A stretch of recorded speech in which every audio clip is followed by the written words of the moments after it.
అందుకే ఇక్కడ యాక్చువల్గా బీజేపీ అధ్యక్షురాలు ఎవరైతే ఉన్నారో ఇప్పుడు అధ్యక్షురాలు పురంధేశ్వర్ గారు, ఆవిడని మార్చే అవకాశం ఉంది. కొత్త అధ్యక్షుని తీసుకొని రాబోతున్నారు ఆంధ్రప్రదేశ్లో అని వినిపిస్తుంది. ఇలాంటి ఆలోచనలతోనైనా ఇటువంటి అనేక మీడియా వార్తలు నడుస్తూ ఉంటాయి. ఇప్పుడు దేశవ్యాప్తంగా Bharatiya Janata party organisation elections జరుగుతున్నాయి. బూత్ స్థాయి నుంచి మండల స్థాయి, జిల్లా స్థాయి, రాష్ట్ర స్థాయి, జాతీయ స్థాయి వరకు ఎన్నికలు జరుగుతున్నాయి. ఆ భాగంగా ఇక్కడ కూడా ఎన్నికల ప్రక్రియ ఇంకా పూర్తి కావాల్సింది. మేము దాదాపుగా అన్ని జిల్లాల్లో జిల్లా అధ్యక్షుల్ని మధ్య ఎన్నుకోవటం జరిగింది. మళ్ళీ అలాగే రాష్ట్రంలో కూడా ఒక రాష్ట్ర అధ్యక్షులు ఎన్నుకోవాలి. వారే మళ్ళీ కొనసాగుతారా, కొత్త వారు వస్తారా, ఇదంతా కూడా పార్టీ నాయకత్వం డిసైడ్ చేసేటువంటి అంశం. అంతేగాని తొలగిస్తున్నారు, తీసేస్తున్నారు, ఇదంతా కూడా మీడియా సృష్టి, మీడియా వార్తలు తప్పితే ఇది ఎన్నికల ప్రక్రియ జరుగుతోంది. ఈ ఎన్నికలో మళ్ళీ కొనసాగించే అవకాశం ఉంది, కొత్త వారు వచ్చే అవకాశం ఉంది. ఎవరిని, ఏ నాయకుడిని ఎలా ఉపయోగించుకోవాలి అన్నది మా పార్టీ యొక్క ఆలోచన. ప్రతి ఒక్క ప్రముఖ నాయకుడిని, ప్రతి ఒక్క నాయకురాల్ని సముచితంగా వారికి అవకాశం కల్పిస్తూ వారి ద్వారా పార్టీకి లాభం, పార్టీ ద్వారా వారికి కెరీర్ గ్రోత్ ఉండేలా చూసేది పార్టీ బాధ్యత. అంతేగాని దీనిలో ఇటువంటి మీడియా వార్తల్ని సీరియస్గా తీసుకోవాల్సిన అవసరం లేదు. సార్ ఇక్కడ అంటే మీ అభిమానులు చాలామంది అంటూ ఉన్నారు, అంటే కొన్నిసార్లు కొంతమంది విన్నాను, కాబోయే ఆంధ్రప్రదేశ్ రాష్ట్ర అధ్యక్షులుగా కాబోయేవారు జీవీఎల్ నరసింహారావు గారు అనే మాట కూడా వినిపిస్తుంది. మీరు రేసులో ఉన్నారండి? లేదు, ఇక్కడ రేస్ అన్నదే లేదు. నేను చెప్పా కదా, జాతీయ నాయకత్వం రాష్ట్రంలో ఉన్న పరిస్థితుల్ని అనుగుణంగా మరి ఏ విధంగా ముందుకు వెళ్ళాలి, వచ్చే 3 సంవత్సరాల్లో ఎవరి సారథ్యంలో వెళ్ళాలి, దానివల్ల అంతిమ లక్ష్యం వల్ల పార్టీని బలోపేతం చేయటం, పార్టీని బలాన్ని పెంచుకోవటమే.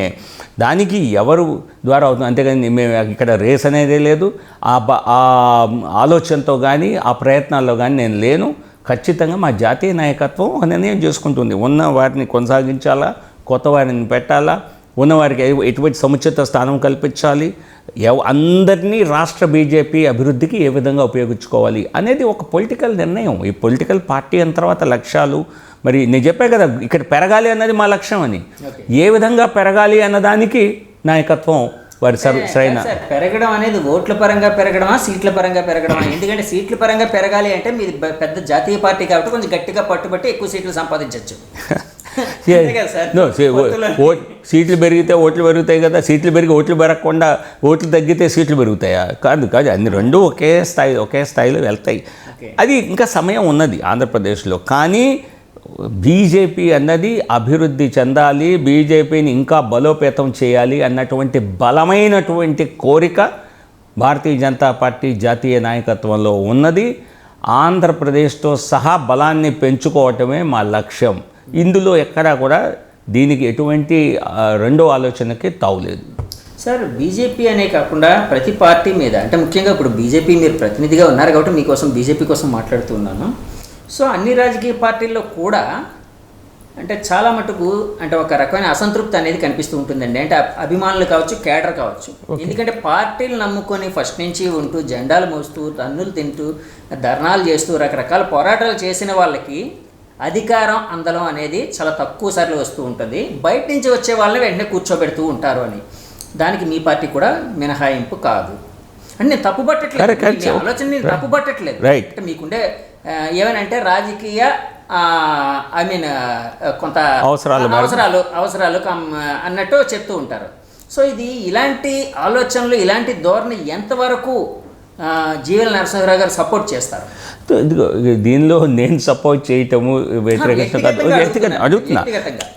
చూడండి, తక్కువ సమయంలో అత్యధికంగా అభివృద్ధి, పార్టీని బలోపేతం చేయాలి అని ఆలోచన. ఫర్ ఎగ్జాంపుల్, తృణమూల్ కాంగ్రెస్లో కమ్యూనిస్టులని, కాంగ్రెస్ని వెనక్కి నెట్టి ప్రధాన ప్రతిపక్షంగా 75 సీట్లతో ఎదిగాం. మహారాష్ట్రలో మా అంతటా మేము ఒక ఎన్నికలో పోటీ చేసి బలాన్ని పెంచుకున్నాం. బీహార్లో జేడీయూతో కలిసి పోటీ చేసి వాళ్ళకంటే ఎక్కువ స్ట్రైక్ రేట్తో తక్కువ సీట్లు పోటీ చేసి ఎక్కువ సీట్లు గెలుచుకున్నాం. కాబట్టి ఏంటి, బీజేపీ అన్నది ఒక బలీయమైన శక్తిగా ఉండాలి అన్నది, తక్కువ సమయంలో అభివృద్ధి చెందాలన్నది. తక్కువ సమయంలో అభివృద్ధి చెందాలన్నప్పుడు ఖచ్చితంగా పార్టీ విస్తరణ అవసరం. పార్టీ విస్తరణ కేవలం కింద స్థాయిలో జరగటమే కాదు, పార్టీ ఒక నాయకుడిని, పెద్ద నాయకుడిని చేర్చుకుంటే వాళ్ళ వెనకాల అనేక మంది నాయకులు వస్తారు, వాళ్ళ వెనకాల అనేక మంది వాళ్ళ కార్యకర్తలు నెట్వర్క్ వస్తారు అన్నది ఒక ప్రధాన ఉద్దేశం. దాని ఆలోచన మేరకు అనేక రాష్ట్రాల్లో ఈ రకంగా చేర్చుకోవటం జరిగింది. చేర్చుకున్న చోటల్లో చాలా మేరకు కొద్ది రాష్ట్రాల్లో పనిచేసి కొద్ది స్థానాల్లో చేసి ఉండకపోవచ్చు, కానీ ఎక్కువ బీజేపీ తక్కువ సమయంలో ఇంత బలీయమైన శక్తిగా దేశంలో ఎదగటంలో అది కూడా ఒక ఖచ్చితమైన పాత్ర పోషించింది. అంటే బీజేపీ బలీయమైన శక్తిగా ఎదగడంలో బీజేపీ పాత్రే కాకుండా అన్ని పార్టీల నుంచి వచ్చిన వాళ్ళ పాత్ర కూడా గెలిచింది బీజేపీనే. అక్కడ అస్సాంలో బీజేపీ ఎదుగుదలకి కొన్ని కారణాలు ఉన్నాయి. దానిలో హేమంత బిశ్వ శర్మ అనే కాంగ్రెస్ నాయకుడిని తీసుకొచ్చి బీజేపీలో చేరి ఒక బలమైన శక్తిగా ఎదిగాడు. ఆయన ద్వారా కనెక్టివిటీ ఉంది కాబట్టి మిగతా ఈశాన్య రాష్ట్రాల్లో కూడా భారతీయ జనతా పార్టీ చాలా త్వరగా మరి అనేక రాష్ట్రాల్లో అధికారంలోకి వచ్చింది.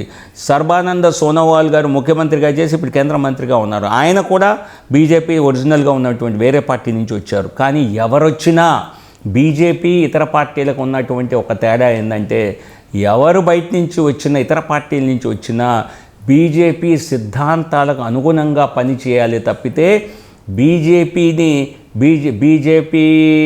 సిద్ధాంతానికి వ్యతిరేకంగా ఎవరు ఇక్కడికి వచ్చినా నిలదొక్కోలేరు, ఉండలేరు, కొనసాగలేరు, వాళ్ళే వెళ్ళిపోవాల్సి వస్తుంది. కానీ సాధారణంగా ఇప్పుడు అంతా వన్ వే ట్రాక్.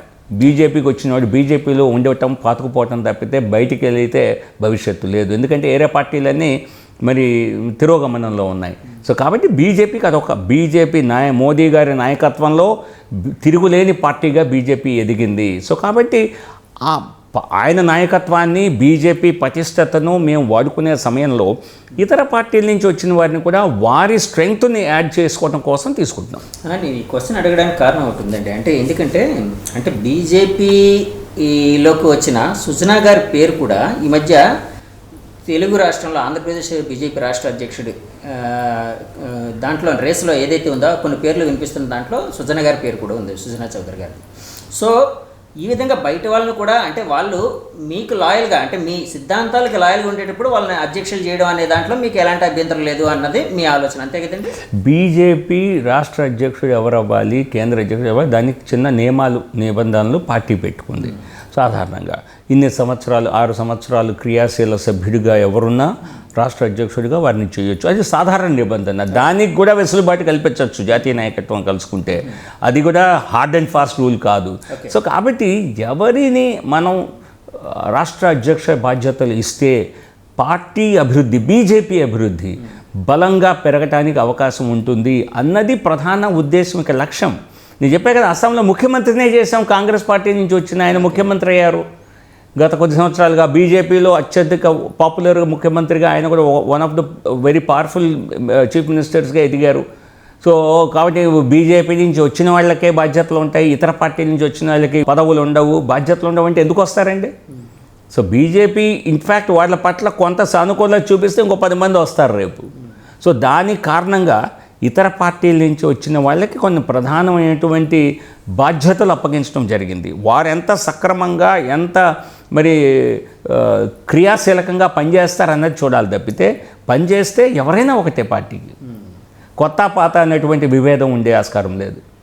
సార్ అలాగే ఇక్కడ అంటే వైసీపీ పార్టీ కోసం ఇందాకలా మీరు అన్నారు కాబట్టి అడుగుతున్నాను. జగన్ గారు ఈ మధ్య అంటే మీరు కూడా గమనించే ఉంటారు, అప్పట్లో జగన్ గారి మీద ఒక అపోహ ఉండేది.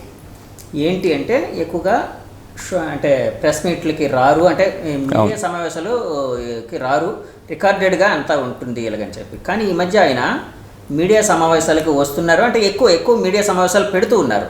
సో అందులో ఒక మాట అన్నారు, జగన్ 2.0. అంటే ఆ మధ్య టీడీపీ వాళ్ళు చంద్రబాబు 2.0 అన్నారు వాళ్ళు. సో అంటే ఆ అగ్రెసివ్నెస్తో ఎలాగా అయ్యారు. ఇప్పుడు చంద్రబాబు గారు ముఖ్యమంత్రిగా ఉన్నారు, కాదంటలేదు.